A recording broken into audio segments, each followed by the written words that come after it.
ഇനി നമ്മൾ ജെനറ്റിക്സിൻ്റെ ഹിസ്റ്ററിയാണ് നോക്കാൻ പോകുന്നത്. ജെനറ്റിക്സ് എന്ന് പറയുന്നത് എന്താണെന്ന് ആദ്യമായിട്ട് നോക്കാം. ജെനറ്റിക്സ് എന്ന് പറഞ്ഞു കഴിഞ്ഞാൽ is the branch of science that deals with genes heredity and variation. അതായത് നമ്മൾ നേരത്തെ പറഞ്ഞ പോലെ ജീനിനെ കുറിച്ചും ഹെറിഡിറ്റീനെ കുറിച്ചും അതിൽ വേരിയേഷനെ കുറിച്ചും ഒക്കെ പഠിക്കുന്ന സയൻസിലെ ഒരു ബ്രാഞ്ചാണ് ജെനറ്റിക്സ് എന്ന് പറയുന്നത്. ഗ്രിഗർ ജോൺ മെൻഡൽ ആണ് ഹെറിഡിറ്റിൻ്റെ experiments on pea plants Pisum sativum and the conclusion he drew out of hybridisation experiments laid the foundation for the field of genetics. Gregor John മെൻഡലിൻ്റെ പീ പ്ലാന്റ്, നമ്മുടെ പയർ ചെടിയിൽ പൈസം sativum എന്നുള്ളതാണ് അതിൻ്റെ scientific name വരുന്നത്. അതുവഴി അതിൽ ഹൈബ്രിഡൈസേഷൻ എക്സ്പെരിമെൻറ്റ് നടത്തിയിട്ടാണ് ജെനറ്റിക്സിലുള്ള ഇത്തരം കാര്യങ്ങൾ അദ്ദേഹം കണ്ടുപിടിച്ചിട്ടുള്ളത്. Therefore he is considered as the father of genetics. അപ്പോൾ ഫാദർ ഓഫ് ജെനറ്റിക്സ് ആരാണ്? ഗ്രിഗർ ജോൺ മെൻഡലാണ്. ജെനറ്റിക്സ് എന്ന് പറഞ്ഞാൽ എന്താണ്? ജീൻസിൻ്റെയും ഹെറിഡിറ്റിനെ കുറിച്ചും വേരിയേഷനെ കുറിച്ചുമൊക്കെ പഠിക്കുന്ന സയൻസിലെ ശാസ്ത്രശാഖയാണ് ജെനറ്റിക്സ് എന്ന് പറയുന്നത്.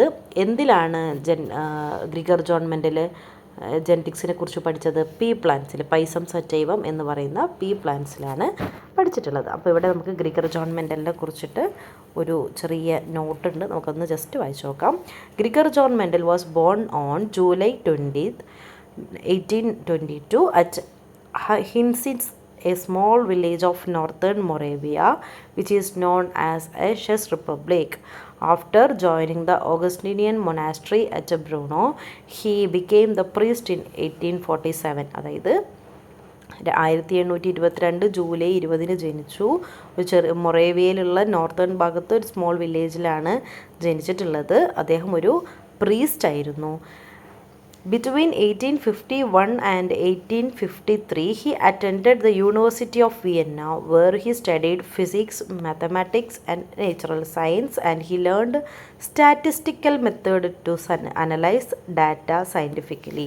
ഇനിയുള്ള ചാപ്റ്ററിൽ നിങ്ങൾക്ക് നോക്കിയാൽ മനസ്സിലാവും, നമ്മൾ ഒരു നോർമൽ ബയോളജിസ്റ്റ് ചെയ്യുന്ന പോലെയല്ല ഗ്രിഗർ ജോൺ മെൻഡലിൻ്റെ എക്സ്പെരിമെൻറ്റ്സ് ഉണ്ടായിരുന്നത്. അതായത് statistical method to analyse data scientifically. ബയോളജിയിൽ സ്റ്റാറ്റിസ്റ്റിക്സ് മിക്സ് ചെയ്തുകൊണ്ടുള്ള രീതിയാണ് ഗ്രിഗർ മെൻഡൽ ചെയ്തിട്ടുള്ളത്.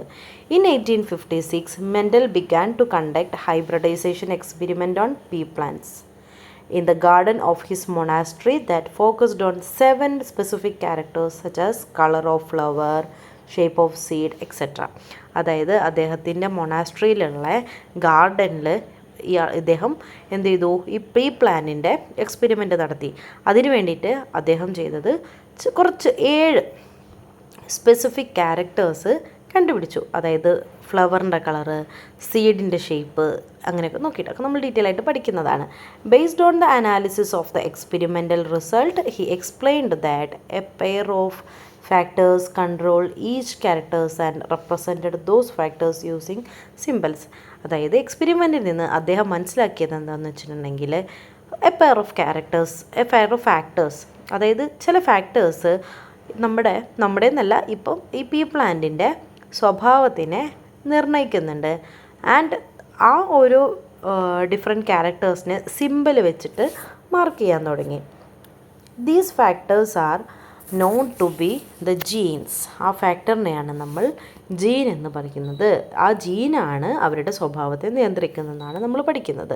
Gregor John Mendel's conclusions are known as the law of inheritance. ഇത് ബയോളജീൻ്റെ ഒരു ബേസിക് ആയിട്ട് നമ്മൾ പഠിച്ചുകൊണ്ടിരിക്കേണ്ട കാര്യമാണ്. ഒരുപാട് പ്രായമായാലും നിങ്ങൾ കോമ്പറ്റേറ്റീവ് എക്സാമുകളൊക്കെ എഴുതുന്ന സമയത്ത് ചോദിക്കാൻ സാധ്യതയുള്ള ഒരു ക്വസ്റ്റ്യനാണ് ഗ്രിഗർ ജോൺ മെൻഡലിൻ്റെ ലോ ഓഫ് ഇൻഹെറിറ്റൻസ്. അതേപോലെ തന്നെ പൈസം സറ്റൈവം എന്നുള്ള പേരുകളൊക്കെ ഭാവിയിലും നിങ്ങൾക്ക് ആവശ്യം വരുന്നതാണ്. These law provide the fundamental genetic framework to understand heredity and variation. ഹെറിഡിറ്റിയും വേരിയേഷനെയും കുറിച്ച് പഠിക്കുന്ന ശാഖയാണല്ലോ ജെനറ്റിക്സ് എന്ന് പറയുന്നത്. അപ്പോൾ ഹെറിഡിറ്റിൻ്റെയും വേരിയേഷൻ്റെയും ഒക്കെ ഫണ്ടമെൻ്റൽ റീസൺ എന്ന് പറയുന്നത്, കോസ് എന്ന് പറയുന്നത് എന്താണ്? ജീനാണ്. അത് ജെനറ്റിക്സ് ആണ്. അതെങ്ങനെയാണ് നമ്മൾ പഠിച്ചത്? ത്രൂ ലോസ് ഓഫ് ഇൻഹെറിറ്റൻസ് വഴിയാണ്. On which plant? അത് പൈസം സറ്റൈവം എന്ന് പറയുന്ന പീ പ്ലാന്റിലായിരുന്നു. ആരാണ് സയൻറ്റിസ്റ്റ്? Gregor John Mendel. അദ്ദേഹം എന്ത് ചെയ്തു, സ്റ്റാറ്റിസ്റ്റിക്സിനെ ബയോളജിയിൽ മിക്സ് ചെയ്തുകൊണ്ട് ഒരു പുതിയ അനലിറ്റിക്കൽ രീതിയാണ് ഇംപ്ലിമെൻ്റ് ചെയ്തിട്ടുള്ളത്. And he is known as the father of genetics. In 1856 he presented his findings in Natural History Society at Brno.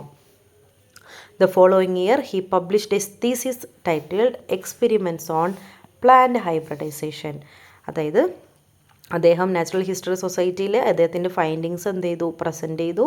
പിന്നീട് തീസിസിനെ എന്ത് ചെയ്തു, എക്സ്പെരിമെൻറ്റ്സ് ഓൺ പ്ലാന്റ് ഹൈബ്രിഡൈസേഷൻ എന്നുള്ള പേരിൽ പബ്ലിഷ് ചെയ്തു.